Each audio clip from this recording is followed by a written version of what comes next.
Welkom, dames en heren, ladies and gentlemen.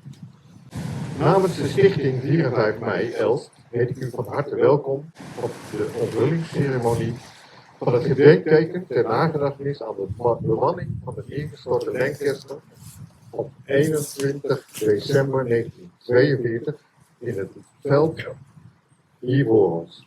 De rode lijn geeft het verlengde daarvan tegen de bebossing aan waar het vliegtuig is neergekomen.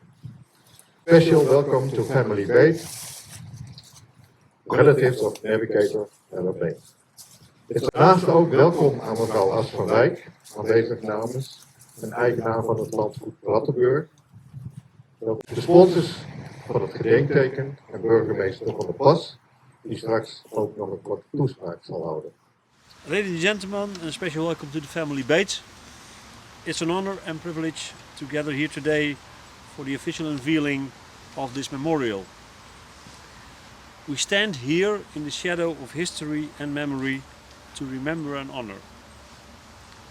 At the initiative of the historical working group Elst and Remagen, this memorial with information panel was placed near the field where the RAF Lancaster W4191 crashed on December the 21st, 1942. The memorial not only symbolizes what took place on this site, but it's also a lasting symbol of the sacrifices made for freedom and peace. What happened on that fateful day of the crash will be explained by Goverlinde, a member of the aforementioned working group. And due to his tireless efforts and determination, this memorial was realized. But contact was also made with the families of the crew member. For this we all, and I would especially mention that now, we all owe Gove and those who helped him a huge debt of gratitude. Let us see this memorial as a symbol of hope, peace and the unwavering will to remember. We honor those who gave their lives and promise that their sacrifices will never be forgotten. May this memorial serve as a timeless reminder of the price they paid for peace and freedom. Thank you.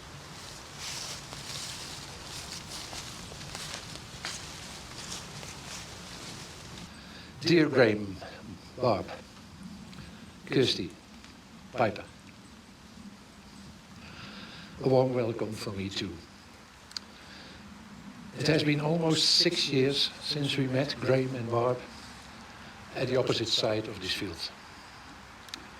We are very pleased with your presence here today, and we will unveil this memorial despite quite bad weather. A brief summary of the events on the evening of December 21st, 1942. That evening, 137 aircraft took off from various airfields in England for an attack on Munich. On the way out, 3 bombers were shot down over northern France.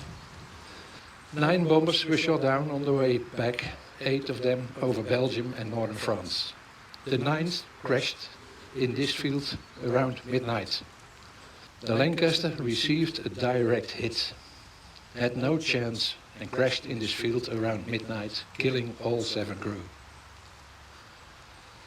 7 men who volunteered to fight for a free Europe died in this field, died for our freedom. 7 of the more than 50,000 men who lost their lives serving at Bomber Command in the Second World War. 7 names on this memorial. We must not forget. We will remember them.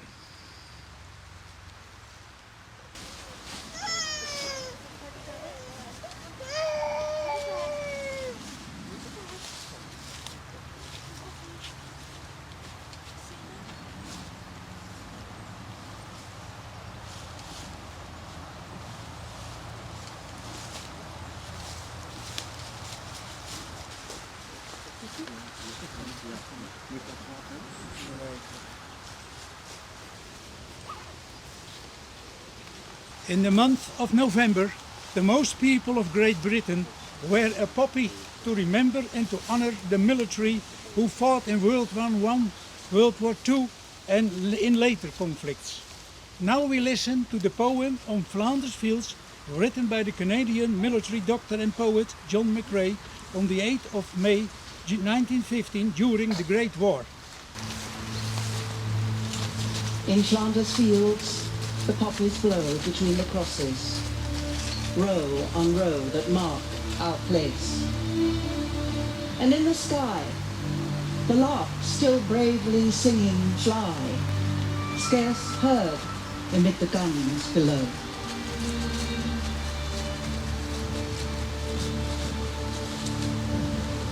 We are the dead.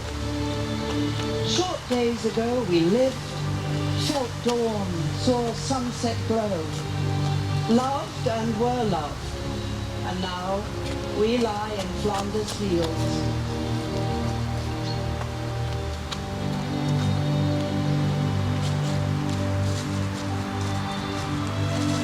Take up our quarrel with the foe. To you from failing hands we throw the torch. Be yours to hold it high. If ye break faith with us who die, we shall not sleep, though poppies grow in Flanders Field.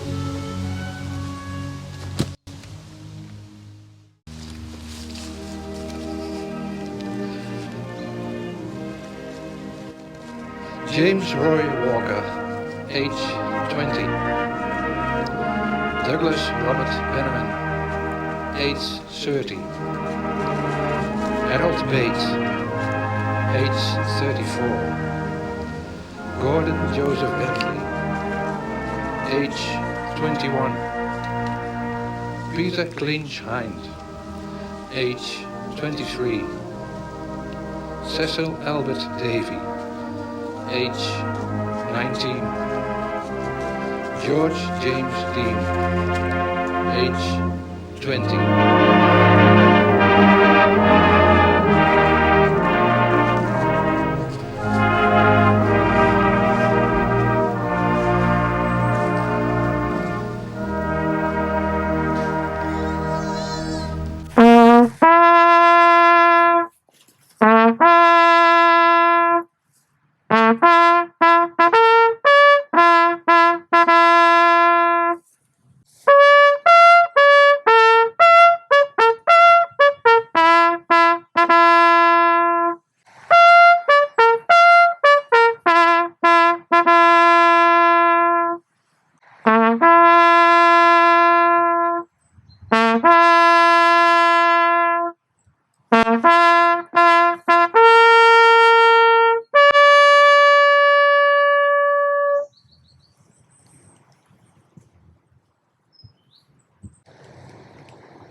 On behalf of my family,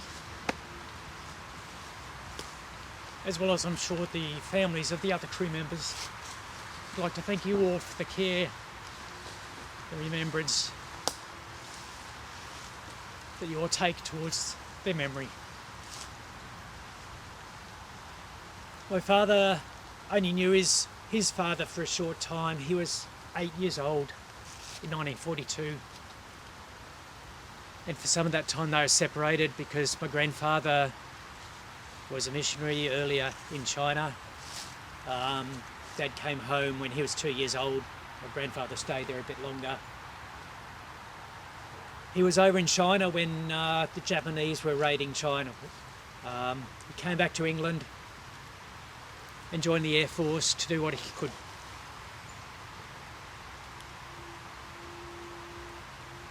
I never knew my grandmother either. Unfortunately, she passed away before I was born, but I do know that she always treasured the letters that she got from the cemetery at Lewisden,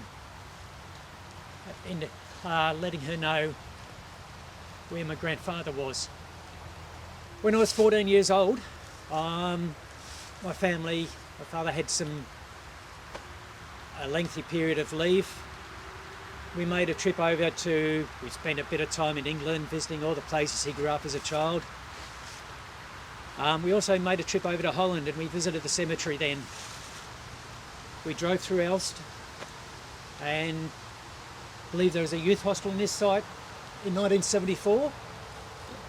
Somehow my father had found out, or he'd done a lot of research, he knew that had caught fire or part of the plane had come down there. Unfortunately, he passed away before you guys caught up with the family, and he would have loved to meet you and work with you. Should have made a good team, I think. You would have made a good team. Once again, thank you for this. Thank you.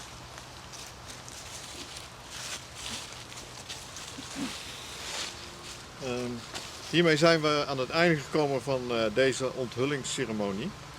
This brings us to the end of an Onthulling ceremony. Alle hartelijk dank voor uw aanwezigheid. Thank you very much for your presence. Speciale dank aan de sponsors die dit gedenkteken mogelijk hebben gemaakt. En aan de burgemeester voor zijn aanwezigheid en de toespraak. En mevrouw As van Wijk. Daarnaast hartelijk dank aan iedereen die een bijdrage heeft geleverd om deze ceremonie te maken. De militairen, de trompetist en de leden van de stichting 4 en 5 mei. En alle die niet genoemd zijn. Dank u wel.